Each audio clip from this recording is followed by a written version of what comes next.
Hello hi welcome नमस्ते, मेरा नाम है ऋतिक और आज हम फिर से बात करने वाले हैं एक और इम्पोर्टेंट कंसेप्ट की। तो ये वीडियो उन बच्चों के लिए मोस्ट इंपोर्टेंट है जिनका बिजनेस मैथमेटिक्स का एग्जाम होने वाला है। आई बात समझ में? तो चलो फिर शुरू करते हैं। फर्क नहीं पड़ता वो चाहे बीकॉम प्रोग्राम के कोर्स में है चाहे वो ऑनर्स के कोर्स में है, क्योंकि दोनों ही कोर्सेज में बिजनेस मैथमेटिक्स नाम का सब्जेक्ट है। ठीक है, हाँ कुछ ऐसे टॉपिक है जो बिजनेस मैथमेटिक्स में बीकॉम प्रोग्राम में आ रहे हैं, ऑनर्स में नहीं आ रहे हैं, ऑनर्स में आ रहे हैं तो प्रोग्राम में नहीं आ रहे हैं, उनके बारे में आपको पहले बता दूंगा। लेकिन ये वाला टॉपिक दोनों ही सिलेबस का पार्ट है। आई बात समझ में? तो चलो फिर शुरू करते हैं आज की वीडियो, जहां पे हम एक और क्वेश्चन की बात करेंगे सिंपल डिफरेंशिएशन के ऊपर। सिंपल डिफरेंशिएशन चैप्टर जो है कंसेप्टली तो खत्म हो चुका है। ठीक है, कुछ इंपॉर्टेंट क्वेश्चंस बाकी है, फिर कुछ क्वेश्चंस के ऊपर जो टॉपिक्स बनते हैं वो बाकी है। ठीक है, तो इनके ऊपर 2 से 3 वीडियोस और बनेंगी, फिर हमारा सारा चैप्टर खत्म हो जाएगा और इसके बाद ही हम बात करेंगे पार्शियल डिफरेंशिएशन की। तो चलो फिर देखते हैं क्या इस क्वेश्चन में। An industry operating under competition, ठीक है, एक इंडस्ट्री है, ठीक है, जो कहां ऑपरेट कर रही है? कंपटीशन में। हैज द डिमांड फंक्शन, उसका डिमांड फंक्शन ये है P इक्वल्स टू 10 माइनस में x, ये इसका डिमांड फंक्शन है। ठीक है, विद द सप्लाई फंक्शन, और सप्लाई फंक्शन क्या है? P इक्वल्स टू 4 प्लस में x बाई 2। डिटरमाइन पहला the equilibrium quantity eight before tax, एक तो हमें ये निकालना है। ठीक है, दूसरा the equilibrium quantity after tax if tax at the rate of t per unit is imposed. ठीक है, टैक्स रेट क्या है? t per unit. ठीक है, तीसरा part the value of t which maximise tax revenue. ठीक है, और मैक्सिमाइज टैक्स रिवेन्यू। तो हमारा ये मोस्टली टॉपिक पता है क्या है कि टैक्स रिवेन्यू को इंक्रीज मैन के मैक्सिमम कैसे दिखा सकते हैं, इस कंसेप्ट में मेनली इसकी बात करनी है। लेकिन ये क्वेश्चन भी काफी इंटरेस्टिंग है, इस क्वेश्चन में 4 पार्ट हैं। ठीक है, और आप जानते ही हैं कि कॉलेज में एक क्वेश्चन 15 या फिर 20 नंबर का आता है, तो ये क्वेश्चन आने के चांस बहुत ज्यादा है। जहां पे उसने आपको इक्विलिब्रियम निकालना भी समझ लिया कि आपको आता है या नहीं आता, जहां पे आपको उसने ये भी देख लिया कि आपको टैक्स निकालना आता है या नहीं आता, या फिर टैक्स को मैक्सिमम कैसे करते हैं ये भी निकलवाना देख लिया उसने। तो ये क्वेश्चन एक फुल फ्लैश सवाल है, इसलिए क्वेश्चन काफी इंपॉर्टेंट है। देखते हैं निकालेंगे कैसे इसे। तो चलो फर्स्ट पार्ट से शुरू करते हैं। तो P क्या है हमारे पास, पर जो चीजें हम उतार लेते हैं। P है 10 माइनस एक्स, जो वैल्यू हमारी काम की है उसको नोट कर लेते हैं। तो P equals to 10 minus x, ये हमारा क्या है? Demand function. ठीक है, फिर सप्लाई फंक्शन क्या है? P इक्वल्स टू 4 प्लस में x बाई 2। ठीक है, और टैक्स इम्पोज्ड पर यूनिट कितना है? ये याद रखना, टैक्स इम्पोज्ड वो है t रुपीज पर यूनिट्स, है ना, t पर यूनिट।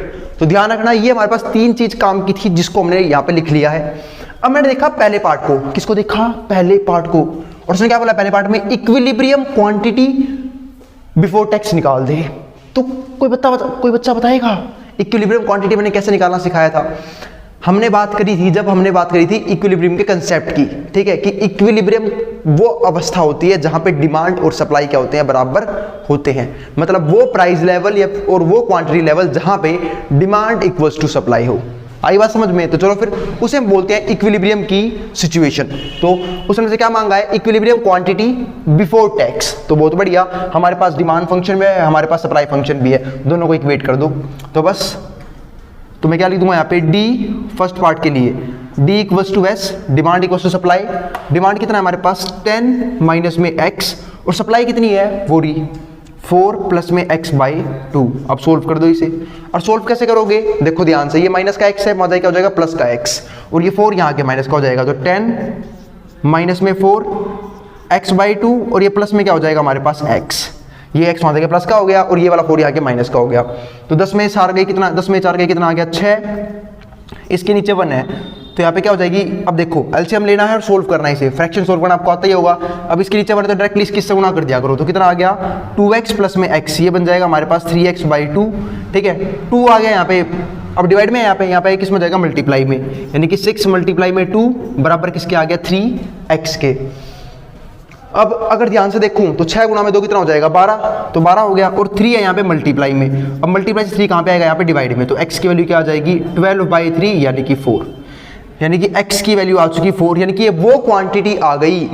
देखो ये वो क्वांटिटी आ गई जहां पे हमारा जो है जो सिचुएशन है वो क्या है? इक्विलिब्रियम है, यानी कि जहां पे डिमांड इक्वल्स टू सप्लाई। हमें यही निकालना था पहले पार्ट में, इक्विलिब्रियम क्वांटिटी हमें निकालनी थी, वो हमने निकाल ली है, ये रहा। ठीक है, x इक्वल्स टू 4। और ध्यान रखना अगर आपको इक्विलिब्रियम प्राइस निकालना है तो यहाँ पे पुट कर देना ठीक है, आपका इक्विलिब्रियम प्राइस भी आ जाएगा।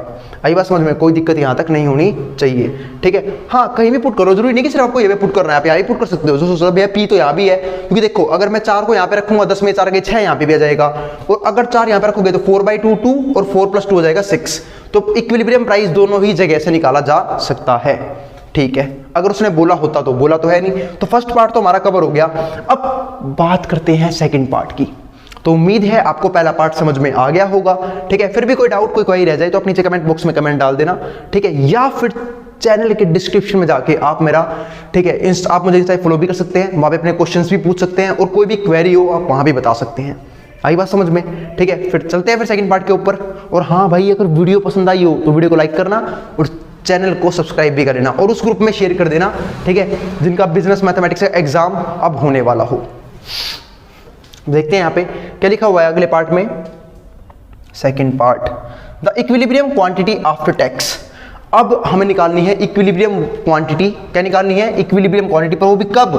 अभी तो निकालना था बात ही भी। अब कौन सा निकालना है? आफ्टर टैक्स, टैक्स के बाद की quantity. If tax at the rate of T per unit is impose, अगर टैक्स ये है तो एक सिंपल सी बात है भाई, अगर टैक्स ये है तो मैं ऐसे एक चीज की बात कर सकता हूं कि हमारे पास प्राइस जो भी होगा उसमें मैं टैक्स ऐड कर दूंगा। ठीक है, तो पी की वैल्यू हमारे पास एक तो ये रही। ठीक है, चाहे यहाँ करो चाहे करो फर्क नहीं पड़ता। तो पहले पी की वैल्यू ये रही, तो अब नई पी की वैल्यू क्या हो जाएगी? अभी हो जाएगा price supply function after tax. तो क्या हो जाएगा? पी = 4 प्लस में x/2 और प्लस में टी। ये आ गया हमारे पास वो प्राइस लेवल जब हमने टैक्स इंक्लूड कर दिया है। और बात है टी क्यों जोड़ा भाई? क्योंकि ये था पर यूनिट सप्लाई, और जब टी जोड़ दूंगा मैं यहाँ पे तो यहाँ पे क्या आ जाएगा? टैक्स रेट ऐड होने के बाद वो सप्लाई जहाँ पे टैक्स रेट भी इंक्लूड कर दिया गया है। ठीक है, तो टैक्स इंक्लूड कर दिया। अब हमें क्या निकालनी है? वो इक्विलिब्रियम क्वांटिटी। एक तो सिंपल सी बात है, अब ये वाला फंक्शन इसके बराबर आना चाहिए था, तो मैं इसको इसके बराबर रख दूंगा। ठीक है, फिर से वही बात, हमें क्या निकालनी है? इक्विलिब्रियम क्वांटिटी, बस टैक्स और ऐड कर दिया, तो टैक्स ऐड करके अब मैं इसके बराबर रख दूंगा। तो यहाँ पे क्या हो जाएगा? 10 माइनस में x प्लस में क्या है यहाँ पे? 4 प्लस में x/2 प्लस में t। ठीक है, अब कुछ नहीं करना, आपको इक्विलिब्रियम क्वांटिटी निकालनी है। और सब जानते हैं कि अगर ये रिलेशन, ये डिमांड फंक्शन है, तो यहाँ पे प्राइस, ये p क्या है? प्राइस, और ये x क्या है? Quantity demanded. आई बात समझ में? तो हमें सिर्फ x की वैल्यू निकालनी है, जो कि t की फॉर्म में आ सकती है। तो देखते हैं x की वैल्यू कैसे निकालेंगे। तो पहले x की वैल्यू निकालने के लिए मुझे x वाले एक तरफ करने होंगे। क्या करने होंगे? x वाले एक तरफ करने होंगे। अब यहाँ पे ये -x है, ये वहां जाके क्या हो जाएगा? +x। बाकी सबको यहाँ लिया हो, 10 में 4 गए, यहाँ पे बच गया 6, और t यहाँ आगे माइनस का हो जाएगा। 6 माइनस में 2, यहाँ पे क्या है? x/2, और ये x वहां जाके प्लस का x हो जाएगा, तो x वहां जाके हो गया प्लस का x। अब मैं सोल्व करने गया तो मैं इसके नीचे 1 ले लूंगा, इसके नीचे 1 लिया मैंने, तो इसकी इससे क्या हो जाएगी? गुणा। तो यहाँ पे क्या हो जाएगा? 2x, x + 2x कितना हो गया? 3x। तो ये बन गया हमारे पास 3x/2, और यहाँ पे क्या है? 6 माइनस में t। उम्मीद है आपको एलसीएम लेना तो आता होगा। आई बात समझ में? ये आ गया हमारे पास। ठीक है, अब जो 2 है उसे भेज दो मल्टीप्लाई में, तो 6 माइनस टी यूं का यूं, ये वाला 2 आ गया यहाँ पे मल्टीप्लाई में, 3 आएगा डिवाइड में, क्योंकि हमें x की वैल्यू निकालनी थी। 3 आएगा डिवाइड में, और ये क्या हो गया? x। ये x आ गया। अब इससे पूछता हूँ xt यानी कि वो क्वांटिटी जहाँ पे टैक्स इम्पोज हो चुका है। ठीक है, अगर मैं सोल्व करूँ, ध्यान से देखना, सेपरेट और कर दूंगा, पहले 2 को अंदर भेजता हूँ। 6 गुणा में 2 12, इसकी से करूँगा, हो जाएगा 2t, और अपॉन में क्या है? ये बड़ा 3 तो है ही, और ये हो गया हमारे पास xt। अगर सोल्व करने की कोशिश करो तो जब इसके अपॉन में आएगा तो 12/3 कितना हो गया? ये 4 है ना, 12/3 4 होता है। सेपरेट करने का मतलब यही होता है कि एक बार इसको इसके अपॉन में लिख दो और एक बार इसी को इसके अपॉन में लिख दो, तो ये क्या बन जाएगा? -2/3t। तो ये आ गया हमारे पास xt, यानी कि वो क्वांटिटी जिसमें टैक्स इंपोज हो चुका है। तो उम्मीद है आपको यहाँ तक भी कोई दिक्कत नहीं होगी। अब ये भी आ गया हमारे पास। ठीक है, मतलब ये आ गई इक्विलिब्रियम क्वांटिटी जहाँ पे टैक्स भी इंक्लूड कर दिया गया है। सेकंड पार्ट भी हमारा हो गया है। अब है थर्ड पार्ट, जो कि मोस्ट इंपोर्टेंट है, that value of T which maximises tax revenue. उसने बोला टी की वो वैल्यू बता जहाँ पे टैक्स रिवेन्यू मैक्सिमम आए। तो कोई बच्चा बताएगा मैं कैसे करूँगा ये वाला पार्ट, कि वो टी की वैल्यू कैसे बताऊंगा जब टैक्स रिवेन्यू क्या हो जाए? मैक्सिमम हो जाए। तो सोच के देखो। ठीक है, पहले हमें टैक्स रिवेन्यू का फंक्शन बनाना होगा। क्यों? क्योंकि जब तक टैक्स रिवेन्यू का फंक्शन नहीं बनेगा तो मैं उसको मैक्सिमम कैसे दिखाऊंगा? तो फिर उसका फंक्शन बनाना होगा। तो हम समझते हैं टैक्स रिवेन्यू, यानी कि इसे बोल दे सकते हैं हम टैक्स रिवेन्यू का फंक्शन है।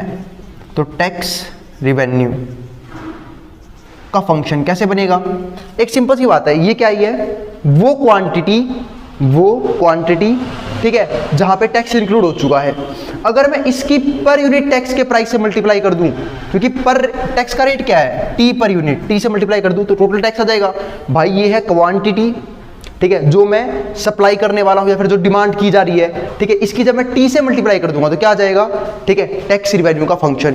क्योंकि रिवेन्यू क्या होता है भाई, टी है रेट, और इतनी क्वांटिटी में क्या कर रहा हूं, सेल कर रहा हूं, तो सिंपल सी बात है, टैक्स की रेट की इससे मल्टीप्लाई कर दे, क्या हो जाएगा, तेरा टोटल रिवेन्यू आ जाएगा। टैक्स से कितना पैसा आया, पहले समझाता हूं ढंग से, समझो मेरी बात। अब मान लो आपने 2 रुपये लगाया है पर क्वांटिटी टैक्स, ध्यान रखना 2 रुपये पर क्वांटिटी टैक्स, और आप 100 क्वांटिटी सेल कर रहे हो तो आपको टैक्स रेट कितना मिलेगा, 100 गुणा में 200।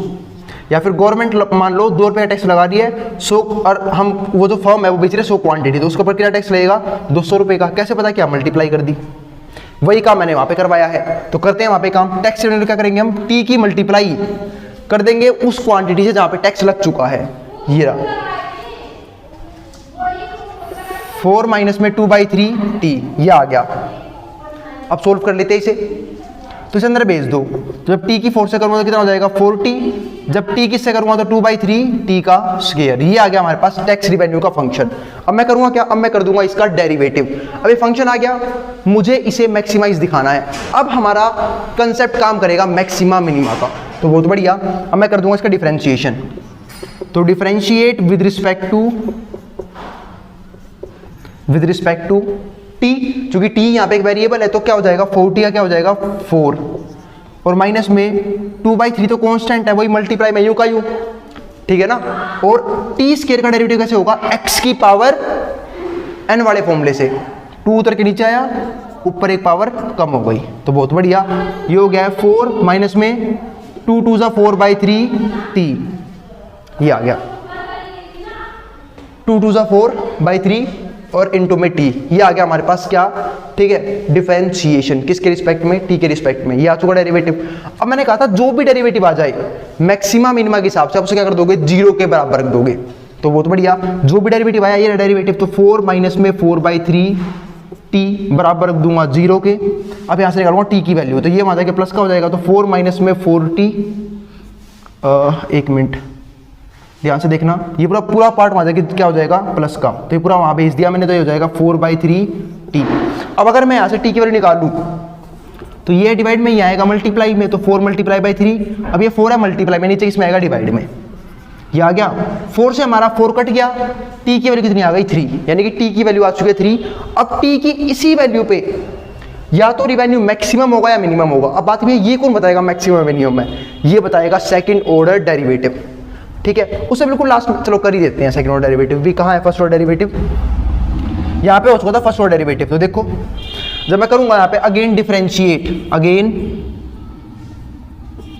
अगेन डिफरेंशिएट, ठीक है, तो क्या हो जाएगा, 4 तो कांस्टेंट है, उसका डेरिवेटिव हो जाएगा 0, और 4/3t का, अब देखो 4/3 एक कांस्टेंट है, वही मल्टीप्लाई में, तो यूं का यूं रहेगा, तो माइनस का 4/3 यूं का यूं, t का डेरिवेटिव हो गया 1, तो माइनस का 4/3 आ गया, अगेन डिफरेंशिएशन, ठीक है। अगर मैं टैक्स रिवेन्यू को tx के फंक्शन से जानता हूं तो ये हमारे पास आ चुका है d2x अपॉन में dx, d2t है ना, ये टैक्स के रूप में फंक्शन है, तो dt स्क्वायर, ये आ गया माइनस का 4/3, जो क्या है नेगेटिव है, और हम जानते हैं जब भी सेकंड ऑर्डर डेरिवेटिव नेगेटिव होता है तो इसका मतलब क्या है कि जो फंक्शन है वो मैक्सिमा है उस लेवल पे।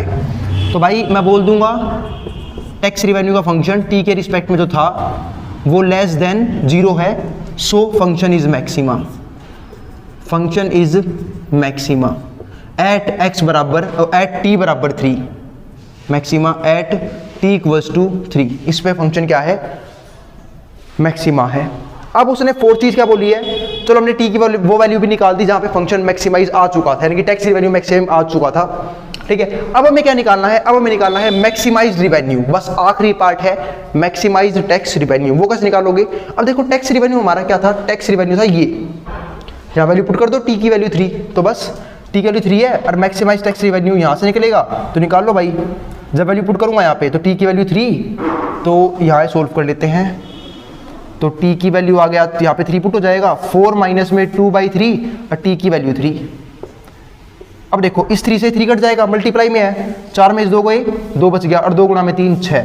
तो ये वो टैक्स रिवेन्यू आ गया, ठीक है, जो क्या है मैक्सिमम है। तो हमने हर एक पार्ट निकाल लिया। पहले पार्ट में हमने निकाला इक्विलिब्रियम, ठीक है, इक्विलिब्रियम क्वांटिटी, दूसरे में इक्विलिब्रियम क्वांटिटी आफ्टर टैक्स, और तीसरे में मैक्सिमाइज टैक्स रिवेन्यू, और चौथे में मैक्सिमाइज्ड टैक्स रिवेन्यू, ठीक है। फर्क क्या है इसमें वैल्यू निकाली टी की, जहाँ पे मैक्सिमम था और वहाँ पे मैक्सिमाइज निकाल दिया।